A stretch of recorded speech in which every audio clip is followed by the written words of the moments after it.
Hello and welcome to the Retirement and Money Show. So many people think that retirement planning ends when you actually stop working, but that's not really true because actually the first 12 months are when most of the real work actually happens, and that's the 12 months after you've retired. And this is because this is when you need to tell the right people, pay the right benefits, and get your tax sorted. And if you miss certain deadlines, well, the reality is that you could actually end up missing thousands of pounds. So in this video, I'm going to give you a complete month-by-month checklist. Start with the immediate admin tasks that you need to do, and you need to do these right away, really. What I'll then do is I'll walk you through which benefits you can claim and when to claim them. And after that, I'll cover your health entitlements and how you can access these quite easily. I'll also at the end talk you through the emotional side of retirement.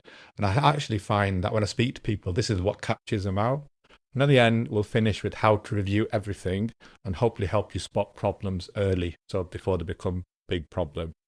Which means by the end of the video, you'll know exactly what to do in each phase of your first year of retirement. Hopefully you'll have a clear timeline so nothing falls through the cracks. So my name is Said. I'm the founder of financialeducation.co.uk, and I've got over 25 years experience of helping people plan for their retirement.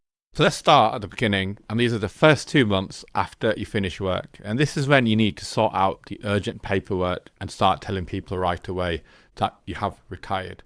So I guess the question is, what exactly needs doing in this critical window? Well, the first thing you need to do is make sure you've got your P45 from your last employer. This document is going to show you how much tax you've paid during the tax year. You're going to need it for HMRC and possibly for your pension provider as well. Now, the reality is your employer should actually tell HMRC that you've retired, but don't rely on this happening automatically because often in my experience they don't always do it. So it's definitely worth checking yourself that HMRC know that your situation has changed. You can do this by ringing them up, or you can go through your personal tax account online. Now, your tax code is really important to get right from the very start of your retirement, because if it's wrong, you could end up paying too much tax or even too little tax, and they're going to claim that back from you anyway. Because either way, it's going to cause problems you don't want in the first year of retirement. It's just going to spoil it for you. What you then next need to do is make sure you claim your state pension if you have reached your state pension age. That's currently 66 for both men and women. See, the DWP should send you a letter about 4 months before your birthday, but this is the thing you need to keep an eye out for. They don't always send it. So if you haven't received one, just contact myself. You can do it online, you can ring them up, or you can send them a letter in. But the key thing is you've got to claim your state pension. You just don't get it automatically. So you can backdate your claim up to 12 months in most cases, provided you were eligible during that period. And this brings up, I think, the first big decision about pension income, which we're going to cover on the next slide. Now, let's move on to months 3 and 4, because these are also just as important, because this is where you need to check what benefits you might be entitled to. And trust me, many people miss out simply because they don't know that they actually need to apply. And for me, pension credit is the most important one that you do need to check first. Now, it is a means tested benefit, and it is for people over state pension age on a low income. And the guaranteed credit part of it tops up your weekly income to currently around £227.10 a week if you are single. If you're part of a couple, it tops your income up to £346.60 per week, and that's going to go up in April 2026. But here's why pension credit matters so much beyond the money itself, because actually it's a gateway benefit. It unlocks a whole list of other benefits for you automatically.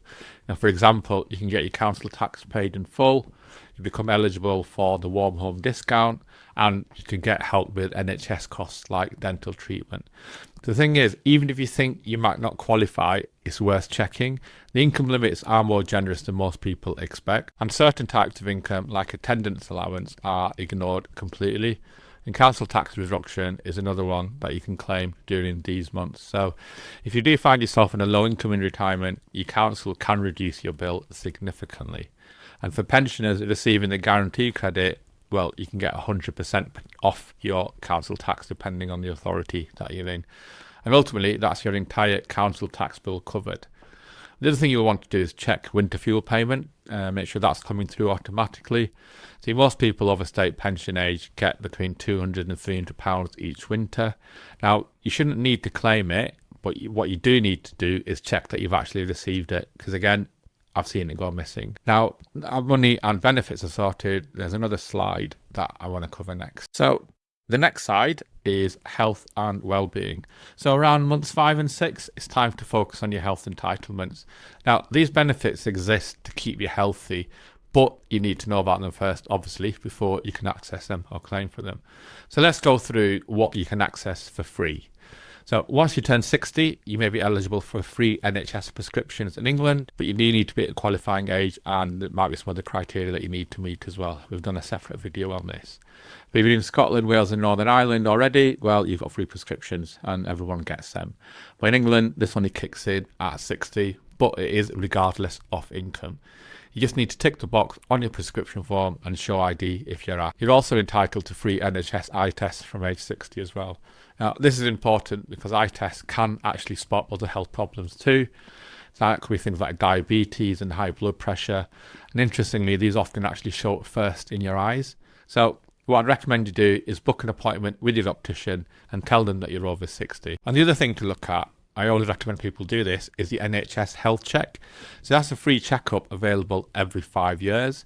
And it's actually available for people aged 40 to 74 without any existing health conditions. So you can get it earlier than 60 as well. So your GP or local council should invite you, but if they don't, you can ask them to give you one. And what this checkup will do is it'll check your heart, your kidneys, and risk of things like diabetes. And flu jabs, of course, are free for everyone aged 65 and over. So all of these things are worth getting just to stay healthy. And of course, let's not forget about the free bus pass. That's some of the health-related benefit in a way, because it allows you to get out there, be active, and stay connected with your community. In England, you become eligible when you reach state pension age, but in Scotland, Wales and Northern Ireland, you can often get it from age 60. So with your health sorted, there's an emotional side to retirement that we need to pay attention to as well. Right then, we're now on to the second half of the year, and we're on to months 7 through to 9. See, this is when many retirees hit what researchers call the disappointment phase. See, what this means is the honeymoon period of retirement has ended and reality has started to set in. So let's talk about what happens and how I think you can handle it. The thing is, when you worked, your job gave you structure, it gave you identity, and it gave you social contact. And all of that just disappears overnight when you retire, or certainly disappears to a large extent. And research shows that roughly 40% of retirees experience serious identity problems in year 1 of retirement. And the symptoms can include feeling bored, feeling lonely, or even just a lack of purpose. See, you might feel like you've lost a big part of who you are. And you've got to remember, this is completely normal, even if nobody warned you about it. But this is a reality for most people when they retire. So what helps during this phase? And I guess that's the key thing to think about. Well, the first thing I recommend you do is accept that adjustment takes time and effort. You know, it's not a weakness to struggle with such a big life change. Second, I recommend you actively create new routines and structure for your week. 3, pursue activities that give you meaning and purpose. Now, this could be volunteering, could be hobbies, could be learning, or even just spending time with your kids and grandkids. See, social connections are crucial during this time, and research shows the happiest retirees have strong lives and daily routines. So, join clubs, stay in touch with former colleagues, and make new contacts. Don't wait for the loneliness to creep in before you take action. And the key is to treat retirement like a new job. And a new job requires planning. You wouldn't start a new job with knowing what you're meant to do each day. So treat retirement the same way. Getting to the point of the end of the year now. So we're on to months 10 to 12. So as you approach your first retirement anniversary, it is really time to review everything that's happened in the preceding year. This is when you check what's working and what might need fixing. So let's look at what to examine during months 10 through to 12. So the first thing you need to do is start by reviewing your tax code for the coming tax year. See, HMRC sometimes carries forward adjustments that no longer apply to you. So for example, you may have had something like private medical insurance from your old employer, and that's reflected in your tax code. So if it's no longer valid, ask them to remove it. Also, check your pension income is working for you. So if you are using drawdown, look at how much you've taken, look at how much you've got left. Think about, are you spending too much? Are you spending too fast? Or actually, are you being too cautious? Now, in my experience, this is what I tend to find, is people do tend to be too cautious and don't spend as much as they actually need to or can do. So for me, this is a good time to look at your withdrawal rate and adjust it if you think it needs to be changed. Also, review all your benefits to make sure you're getting everything you should. I talked about pension credit earlier on in the video. Do you apply for it? Did the application go through correctly? Is your council tax reduction still accurate? If you received it, has your situation changed? Likewise, did you check that you got your winter fuel payment if you're entitled to it? So the key thing is to look at your budget after a full year of retired spending and see how it compares to what you expected. See, in my experience, many people find, as I said, that they spend far less than they actually feared in retirement. And others discover actually unexpected costs that they hadn't planned for. And, the other thing I recommend you do, as talked about earlier on, is to check your emotional state after 12 months. Are you feeling settled and content with retirement, or are you still struggling to adjust? And if you're experiencing persistent sadness or anxiety or even loneliness, talk to someone. Your GP can help, and organisations like Age UK or the UK Kai Guide can often give you support as well. So this review sets you up properly for year 2 and beyond. But before we finish, there are some common mistakes that you do need to avoid. So before we wrap up, let's just cover the mistakes that I often see catch people out. So these are things that cost money or I find causes stress unnecessarily, which in itself can lead to more anxiety. So learn from others and don't make these errors yourself. So mistake number 1 is actually not claiming your state pension on time. So you remember, it doesn't start automatically when you reach state pension age. You do have to claim it. And if you do claim it late, you can only backdate payments for up to 12 months. So if you wait 18 months before claiming, well, you've lost 6 months of payments forever. Mistake number 2 is ignoring your tax code.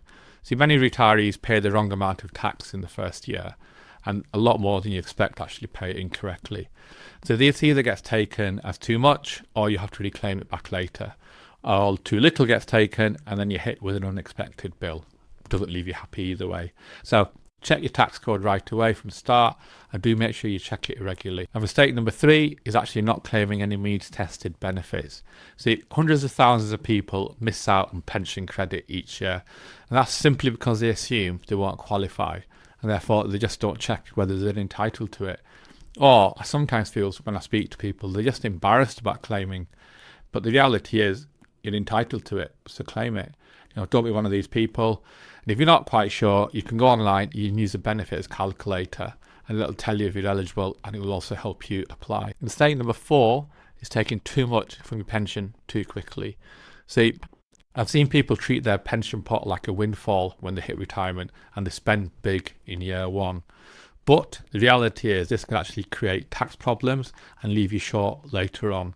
So plan your withdrawals carefully and understand the tax effects of drawing down from your pension pot. And the final mistake is neglecting the emotional side of retirement. See, people plan financially for years, and I help people plan financially. But what they don't do is prepare mentally for retirement. And all of a sudden, they're completely blindsided by a feeling of loss, boredom, or a lack of purpose. So take the identity adjustment seriously. It deserves as much attention as money. Now, moving on to our final slide, let's look at what you should do next to pull all of this together and take it into action. Over the last few slides, I've shared with you a ton of information, but the thing is, how do you bring all this together? So on this slide, here's an action plan to make this checklist work for you. So the first thing to do is get your state pension forecast. If you haven't done that already, you can go to the gov.uk website and check how much you'll receive. This tells you your foundation income for retirement planning, assuming you've hit your state pension age. Second, check your national insurance record for any gaps. So you have until the 5th of April of the tax year that includes your state pension age to fill any gaps in your national insurance record. And after that, you generally can only go back 6 years. So this is a deadline that could affect your state pension amount. Third, set up your personal tax account with the HMRC online. This lets you see your tax code and check that everything is correct and up to date. It's also a way you need to make changes, you can do them online directly yourself. Fourth, Use the benefits calculator to check your entitlements. As I said, you can use the gov.uk website or the Turn to Us website. Both of these have got some great calculators that I find really intuitive to use. And also, don't assume you won't qualify for things like pension credit. Fifth thing to do is book a free NHS health check with your GP. Always worth doing, because prevention is obviously far better than cure, especially in retirement. And of course, make sure that you're registered for your free prescriptions and eye tests when you become eligible. The sixth thing to do is make a plan for your time and social connections. This is just as important to me. So write down activities, clubs, or volunteering that you might want to try. I've got plenty of other videos on this channel that specifically look at this and talk about the benefits of doing these things and how it can help you have a better and more impactful retirement. So last thing I'd say is don't leave this to chance or hope it sorts itself out. So make sure that you do stay on top of these things and you feel in control of your retirement. So if you did find this video helpful, please do give it a like and subscribe to the channel, where we've got lots of content that talk about the issues related to retirement planning and beyond. So last thing is, good luck and goodbye.